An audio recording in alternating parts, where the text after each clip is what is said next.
Hi, everybody. We've got a very special guest today on the Inside Out Alignment Show, Coach Jay Loar. He's a former director of golf and head golf coach at SMU. So I dug up a lot of information on Coach Loar. So I'm going to read this and give you a little bit of insight into how impressive his background really is. So Coach Loar, the winningest golf coach in SMU history with over 30 wins during his 14-year tenure. Coach Loar at that time was the only coach to have coached 3 U.S. amateur champions, Hank Kuehne in 98, Colt Knost in 2007, and Kelly Kraft in 2011. He was named Conference USA Coach of the Year in 2004 and Division I 2003-2004 Region Coach of the Year. Coach Loar is committed to his family, and he's been married to his wife, Ellen, for 53 years. And they have 2 sons and 2 daughters and 7 grandchildren. His son, Nicholas, earned WAC All-Conference honors at SMU, and his son, Edward, was 4-time All-American at Oklahoma State and did play on the '99 Walker Cup. He also competed professionally for 20 years. In 1999, Coach Loar was awarded Father of the Year by Golfweek magazine, an award he shares with none other than Jack Nicklaus and Earl Woods, Tiger Woods' father. Coach Loar is now retired, and he's spending that time in retirement coaching a very select number of students in his performance coaching business, Building Champions. I thoroughly enjoyed this conversation with Coach Loar, and I think you're going to find it very insightful. Enjoy. Hey, everybody. Welcome to the Inside Out Alignment Show. Today, we have a very special guest, Coach Jay Loar. Jay, how you doing today? Doing great. Welcome to Inside Out Alignment. This is episode number 2 with Coach Jay Loar. So before we get started, smash that like button, subscribe to this channel, and share this video with your friends. So let's get started.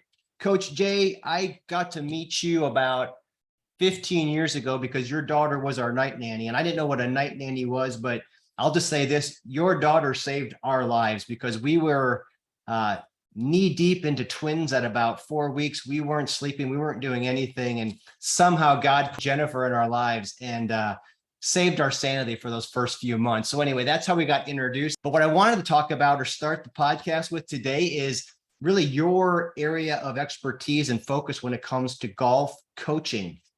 And what I learned about you was you were focused not only on the technical side of golf, but more specifically on the mental game, the mindset. So can you tell us a little bit, 30,000-foot view, how you approach golf from a mindset standpoint?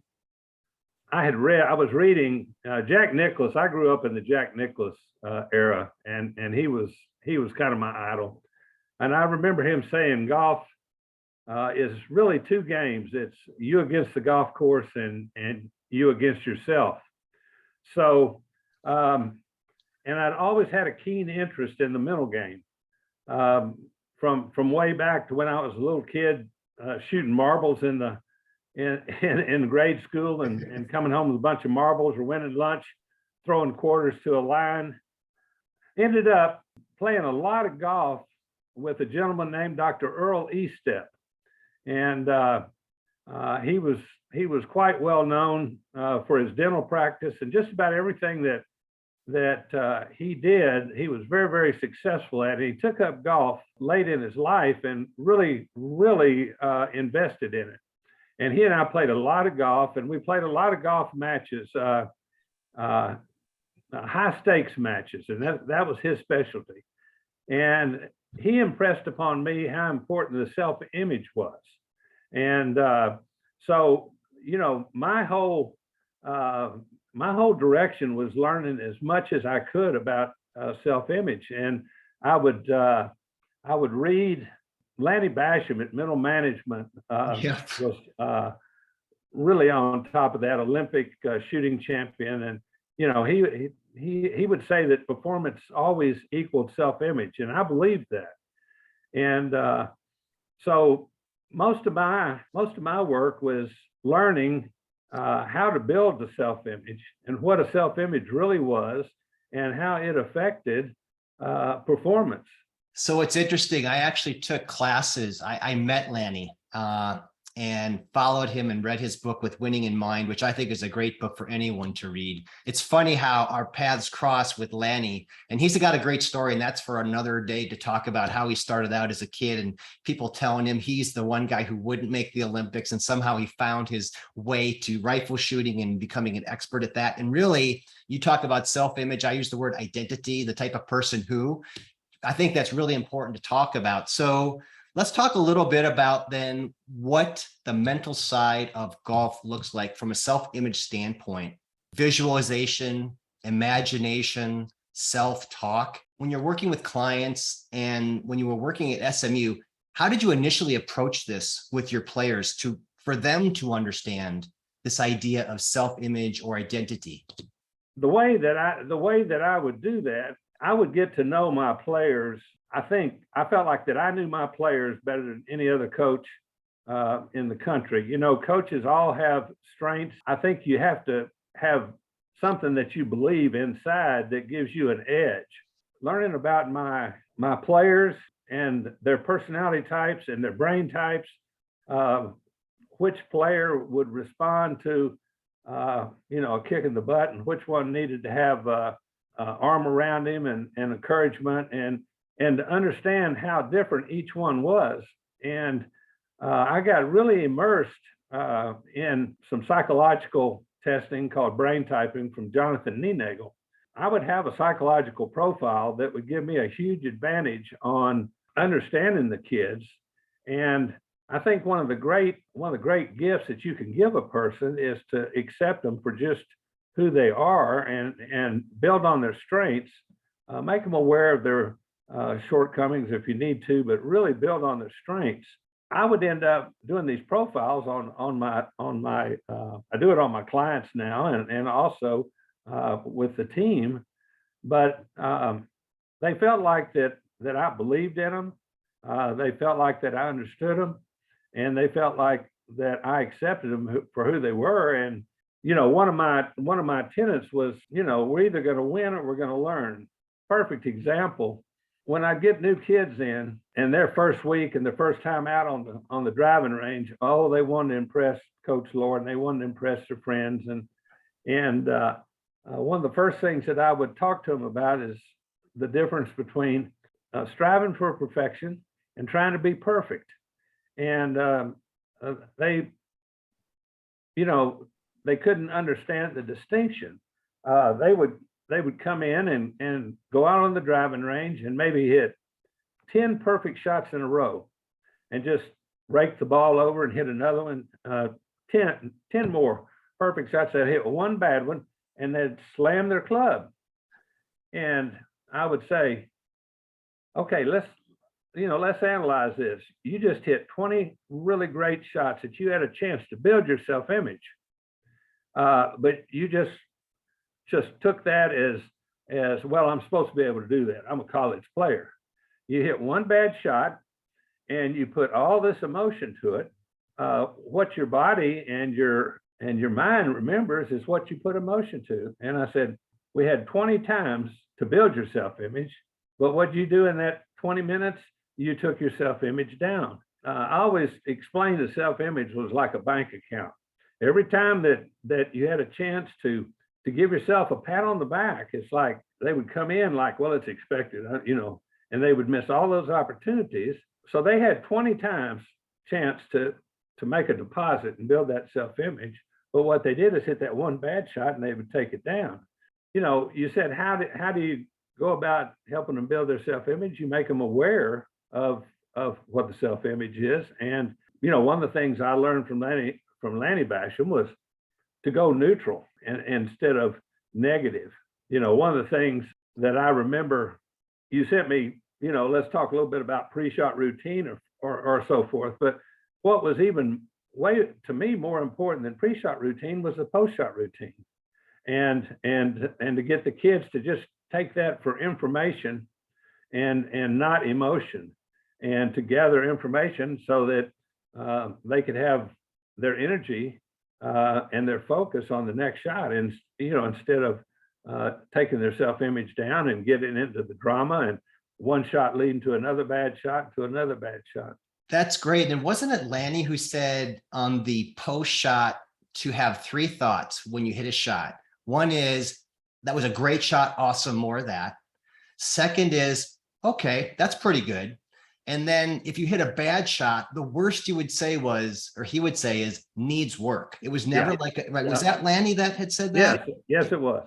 I thought that was so powerful because, like you said, what you give emotion to, the brain pays attention to. So if you get really upset when I see the PGA players slam their clubs down, I keep thinking to myself, I know there's a lot of emotion and money on the line, but that negative, that strong negative emotion is implanted in your brain. And Lanny talked a lot about that. It's the worst you can say to yourself is needs work.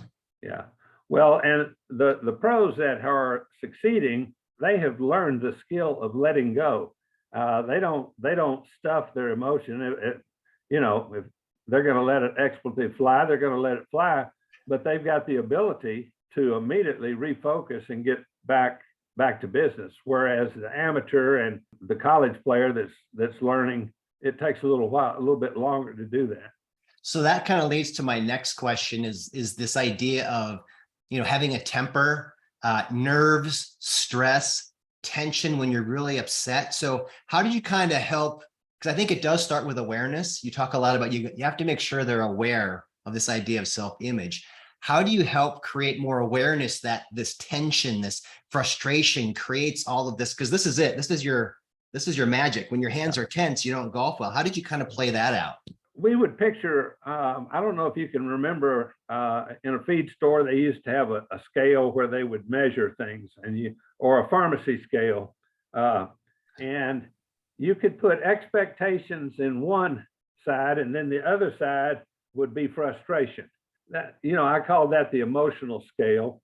Most of the temper and the stress and so forth, I found from my experience, was kids trying to control things over which they have no control. And I mean, that's purely a life lesson as well as good formula in golf. They get upset with a bad bounce or the weather or things that's out of their control, what the other player's doing, whether the putt lipped out, whether the weather turned bad, whether the greens are too long for them. So when I hear you say that, I think to really focus on process versus outcome, right? Once you hit the ball, you can't control that, right? You've done everything you can, right? So you want to speak a little bit to kind of letting go, because I think Lanny always said like true confidence in golf is when if you hit a bad shot, you just happen to know you'll get out of trouble. Like, I'll be able to get out of trouble. But can you talk a little bit about focusing on process and letting the outcome take care of itself? That is kind of the cliche, or the, stay in the process, stay out of the outcome. But really and truly, probably the greatest process coach is Nick Saban at Alabama. From everything I've read about his program and so forth, the guys are just drilled on all the minute details and take care of the process of what it takes to execute what they're getting ready to do. The great thing about staying in the process, you play your best golf, when you're in your natural subconscious state, and you're not thinking about it. If you listen to just about any interview on the PGA Tour after they're interviewing the winner, they say, "Man, I was really patient today, and I stayed in the process." And people are saying, "Well, what is staying in the process?" And the process is doing your pre-shot routine. The process is doing your pre-shot. It's visualizing your shot. It's turning over the execution of the shot to your subconscious. It's building your on your post-shot routine. It's building your confidence and your self-image for the next shot. Taking some deep breaths as you're walking down the fairway. It's doing what you need to do to get the job done. And the outcome takes you completely out of what you're trying to do. And you can only be in three places. You can be in the present, in the process. You can be angry or in the past, or you can be fearful in the future. And lots of times the outcome is all about the future. And so anything that you do to take yourself out of the present diminishes your chance of executing a good golf shot.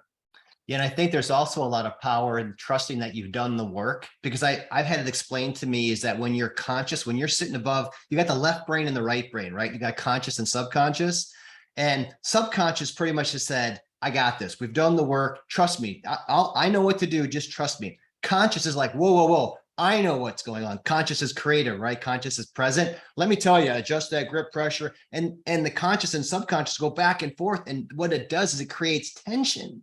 And this is where you have to trust not only yourself, but what you've done to get you to today's round of golf.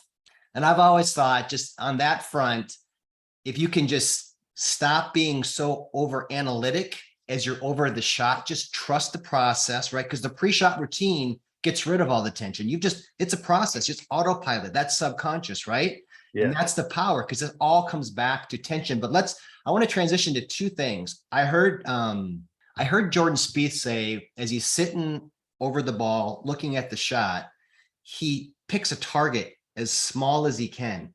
Do you believe in that thought process as you're trying to narrow your focus instead of keeping it right side of the fairway? He actually would pick a leaf on a tree on the right side of the fairway.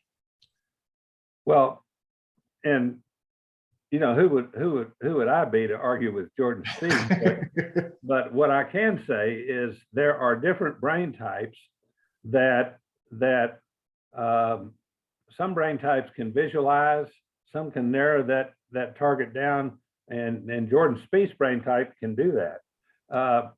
Some brain types, I mean, Greg Norman used to say that he could see the flight of the ball. Others just see kind of they don't see near the definition or the narrow the focus. So it depends. And if you're really, really on your game, it seems like you're able to narrow the focus more, like you're saying about Jordan Spieth. And of course, when he's on, my goodness. Let's touch briefly on this idea of optimism and mindset, and focusing on mostly the positive versus focusing on the negative. And there's this thing called negativity bias, where we always focus on the negative because from a survival standpoint, if there's a tiger around the corner, I want to be aware of that. It's like this focus on negativity. So can you talk a little bit about how you coach your players around finding optimism, being more optimistic, seeing the good in whatever happens? Well, that for sure was one of the goals. And one of the things that we would do I would always say, don't say anything about yourself that you don't want to be true. They hit a bad shot and say, oh, I suck, that's terrible, all that kind of stuff. And I said, golf is a self-fulfilling prophecy. And there's a line of belief that says that the subconscious mind does not hear the negatives. And if you say, don't knock it in the water to the right, you take the negative in, you've given your subconscious the direction to knock it in the water on the right.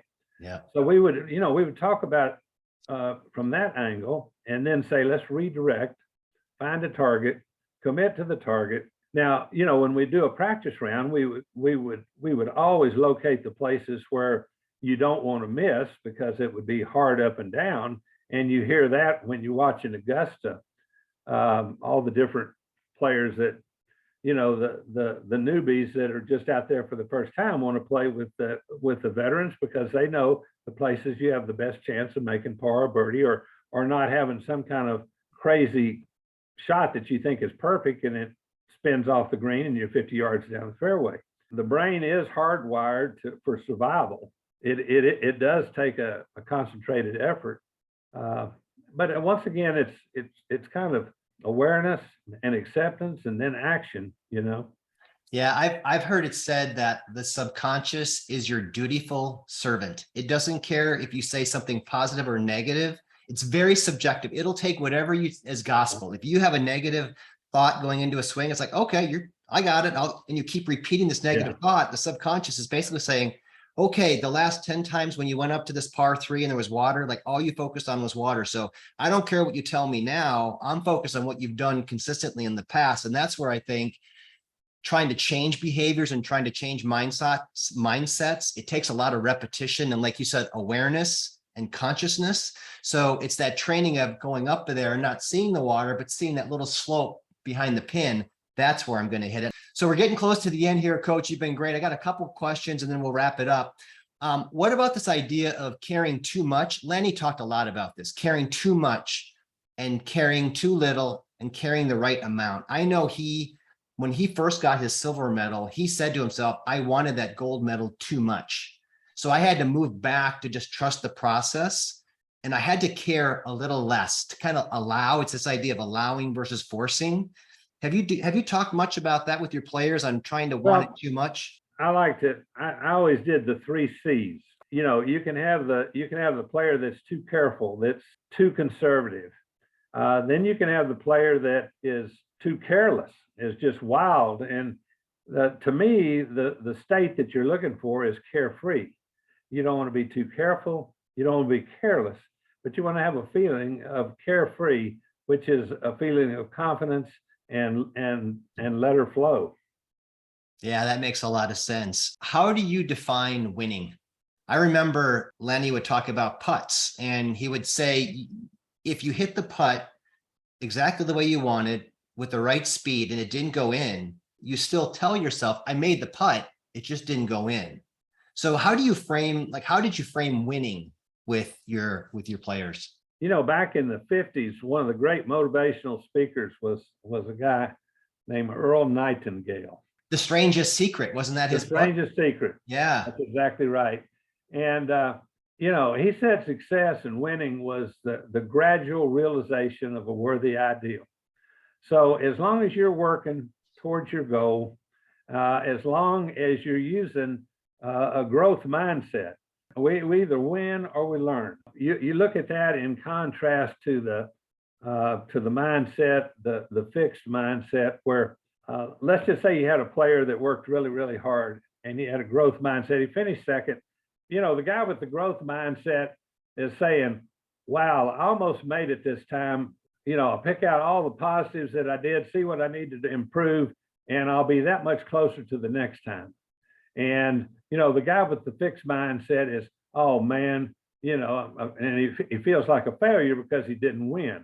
You know, there's another thing on this is the person that you become on this journey, you know, is way more than your accomplishments. Who you become as a person, I think, is the end goal of the journey. That's really an important insight because we can get fixated on the outcome. And I believe that too. It's who you become in the process of doing that matters. And with the fixed mindset, you can kind of tell yourself, I only have so much talent. I only have so much story after story after story, the stories we tell ourselves, right? Yeah. And the fixed mindset says, I just don't have it in me. And the growth mindset is, like you said, I don't win or lose. I win or learn. Therefore, I can always get better. Nothing is ever final. Nothing is ever permanent, right? You could always get a little better. And at the end of the day, you just want to be a little bit better tomorrow than you were today, right? Absolutely. Well, listen, before we wrap up, I'm just going to ask everybody to smash that like button, subscribe to this channel, and share this video with your friends. So last question I have for you, Coach, is let's maybe take this out of golf and maybe sports. Maybe let's just, for the viewer out there who maybe isn't really into golf or isn't into sports, we talked a lot about things that probably translate to life. Being a good dad, being a good mom, being a good grandpa, being a good student. Like, how would you kind of take everything you've learned as a golf coach to the average person out there just trying to do a little better at work, trying to be a better parent, just trying to be a better human being? What knowledge would you impart with them? Well, I mean, you've said it pretty well. I think one of the things that, and this is a little bit off that subject, and I may come back to it. So many times you hear in competition, well, this player wanted it more than the other player. I always thought that it was the person that had the biggest belief in themselves, not who wanted it the most. Throughout this journey, what I've learned is I've learned to appreciate the gift of life, the ability to help build other people's self-esteem. What really gives me joy and passion is when I see one of the players or the students that I'm working with, when I see the light go off and they understand that it's really just a game, and that what they do as a person is way more important than the score that they shoot. The values that you learn in competition, in golf and so forth, are the same values that carry you forward in life. Caring for other people, being honest, giving your best, just being a good person. Yeah.